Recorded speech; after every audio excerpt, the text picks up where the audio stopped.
नमस्कार, मैं हूं आपके साथ साक्षी। बिहार के उप मुख्यमंत्री सम्राट चौधरी ने गृह विभाग की कमान संभालते ही उत्तर प्रदेश के योगी मॉडल और बुलडोजर नीति को बिहार में लागू करने के निर्देश दे दिए।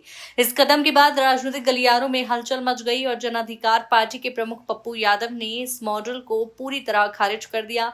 पप्पू यादव ने कहा कि बिहार की नींव महान समाजवादी नेताओं जैसे कर्पूरी ठाकुर, जयप्रकाश नारायण और राम मनोहर लोहिया के सिद्धांतों पर टिकी है और जमीन पर बुलडोजर का ये मॉडल कहीं से भी बिहार का सांस्कृतिक और राजनीतिक परंपरा के अनुकूल नहीं है।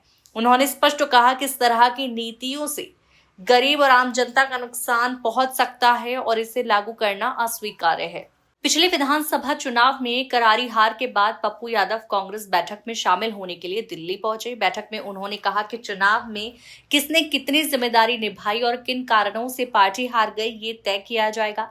उन्होंने चुनाव आयोग की कार्यप्रणाली पर भी सवाल उठाए और कहा कि वोटिंग से लेकर नतीजों तक कई स्तरों पर गंभीर अनियमितताएं हुई हैं, जिसने चुनाव प्रक्रिया की पारदर्शिता पर गंभीर सवाल खड़े कर दिए हैं।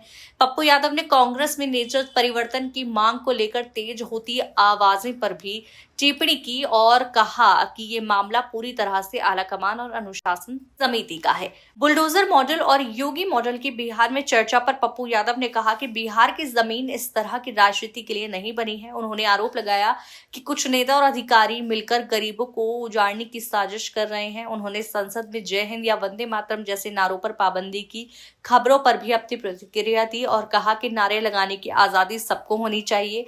पप्पू यादव ने साफ कहा कि उनका राजनीतिक नजरिया जय मानवता है और इंसानियत सर्वोपरि है। उन्होंने स्पष्ट किया कि संविधान के खिलाफ किसी भी कदम का विरोध किया जाएगा।